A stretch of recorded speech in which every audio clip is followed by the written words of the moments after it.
Hey, so I am jumping on to tell you about two things. One, my absolute love for garlic, and somehow I did not know until today that it is National Garlic Day.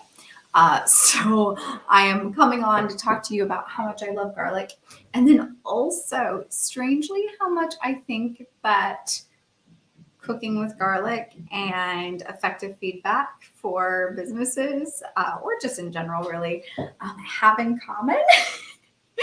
And I am so excited to talk about this because I just saw it all unfold before me as I realized that it was National Garlic Day. So before I go on though, uh, if you are interested in chatting with me about how I support people first, purpose driven businesses to be able to be happier, healthier, more functional, and allow the team to be engaged and all rowing in the same direction, let's chat. I'm going to drop a link for my calendar in the comments, and I think I finally figured out how to do that while I'm live.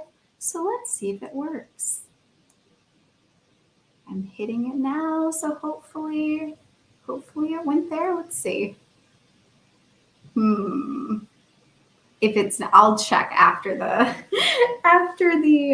live and see if it actually posted the comment with my booking link, and if not, I'll make sure to put it in there after. But I invite you to book some time with me because I do hold time on my calendar every week to chat with people who are interested in the ways that I do one-on-one advising and coaching, as well as team training and development, and strategic planning and facilitation. So if any of that is exciting to you and you want to be able to help shift the paradigm about how business is done and making sure that we are purpose driven, people first, let's chat. But let's get into our conversation about garlic now because I'm super jazzed.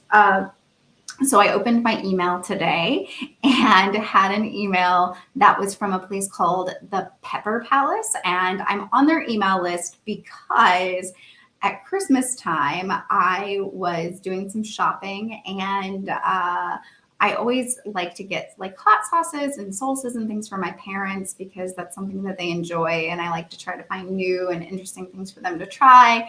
And I happened upon this place in Chicago called the Pepper Palace, and I bought some hot sauce and some salsa for Christmas time, and then I've been on their email list. And lo and behold, when I opened my email today, there was an email that the subject line is "It's National Garlic Day." And I, all by myself in my office, went, "What?" Like literally out loud. I don't know how I love garlic so much. And I didn't realize that of course, there's a National Garlic Day. There's a national day for everything. But I really love garlic. I love it so much that before I got on this live, just to demonstrate to you how much I love garlic, I went and got this out of my fridge. It's this giant, like 32 ounce, it's mostly empty now, of minced garlic. Now, I will say that I have. I have a friend who thinks it's real gross that I do this instead of fresh garlic, but I will tell you that I love my Ecolux life and I am not about that mincing garlic business.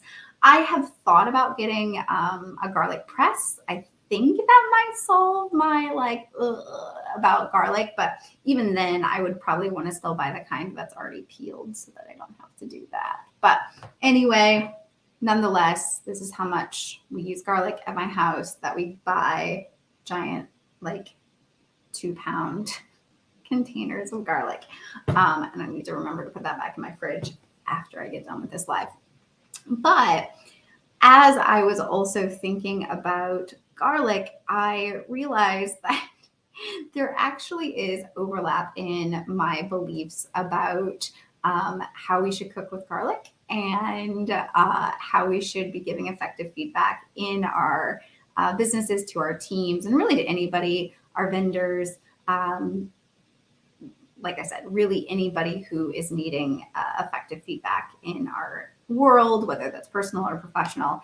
And the first is be generous with it. So I really believe that there is no such thing as too much garlic. That's just me. But Really making sure that you are generous with your feedback. I think that so often we wait until something is like extra wrong or seriously a problem before we move into feedback mode. But when we're generous with our feedback, both positive feedback and constructive feedback, then it normalizes it, and it also makes being able to take the constructive feedback a little more palatable. And so recognizing that, hi Debbie, I'm so glad you're here. Both powerful and cleansing. Yes, that is also true. That's not even one that made it onto my list, but I'm super glad that you shared that, Debbie, that yes, both garlic and feedback can be powerful and cleansing.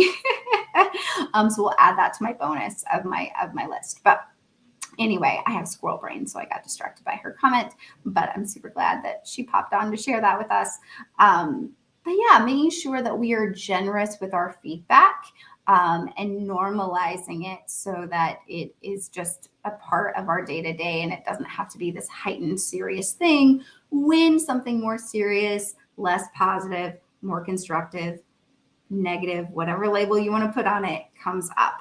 So the second thing that I think is like garlic and cooking with garlic, and feedback, is this idea that you have to calibrate it to the situation, right? So, though I believe there's no such thing as too much garlic, the amount of garlic I might put in a soup versus like making garlic bread versus making pizza, whatever, is going to vary, right? So I'm going to match the amount of garlic to the situation, and recognizing that we have to be calibrating to what's in front of us. And I think that that's sometimes where people get tripped up, both in cooking and in feedback, is that we have a recipe or a formula that we follow, right? So we go, well, the recipe calls for 2 cloves of garlic.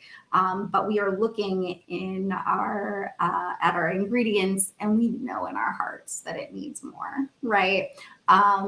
And so, but we go, no, no, no, I have to follow the formula. I must follow the recipe. And so we only use 2 cloves, right? And the same thing can happen with feedback, right? Where we are going, well, the formula is like one of the most common formulas, which I will just tell you right now that I hate, is the compliment, constructive or negative, compliment. That is a crap sandwich, right? We are, no matter what you put on either side of it, it's still filled with something that people are going to feel real crappy about. And it also negates often the positive feedback, because all people hear is the constructive or negative feedback. And so it makes the positive feedback not seem authentic or genuine. And recognizing that it is better, like I said, to be generous with your positive feedback, not only to make people feel good, but to give them something that is a repeatable action, right? When we get specific, clear, positive feedback, we know, that thing is working and I need to do more of it, right? It's not just about giving people a pat on the back and an attaboy. It's about steering them in the right direction. So, same thing with garlic, making sure that we're calibrating to the situation, right? And then the other thing, and I already alluded to it when I said we know in our hearts that it needs to have more than 2 cloves of garlic. Measure with your heart. And so recognizing that we need to tap into our humanity, both when we are cooking with garlic and when we are offering feedback, and recognizing that we need to be heart-centered, heart-led in those conversations, in those cooking moments, to know the right amount and the right process, the right calibration of the feedback in the conversation, right?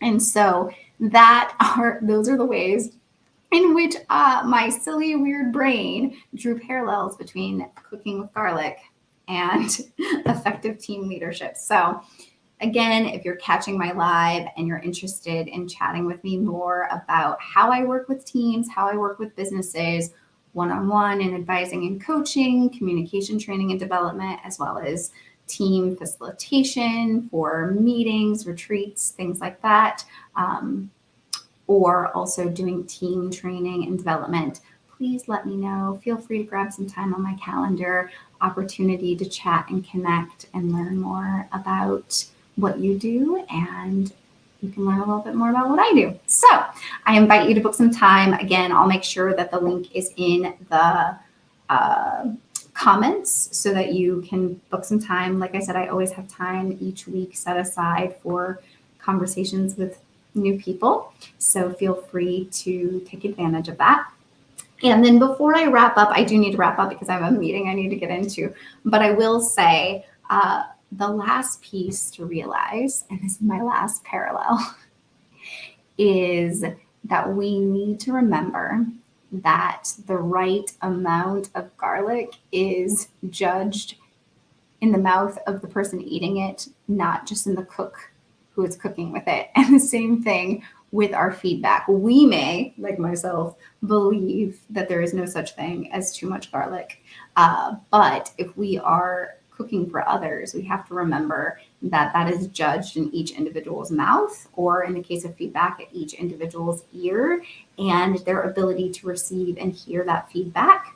And the ways that you need to calibrate that vary from person to person. And so recognizing we may have a very specific way that we like to cook with our garlic or offer feedback, but if it is not being well received by the recipient of that feedback or garlic, we have to calibrate if we want it to be effective. So that is all I have for you today, friends. Again, feel free to book some time with me. And if you have any additional thoughts or ideas or questions about either my love for garlic or how I work with businesses, feel free to drop me a line or put something in the comments. If you have other ways that you feel like garlic and feedback are the same, like Debbie did, feel free to share those with me. I'm always excited to see this as well. All right, friends, I will see you later.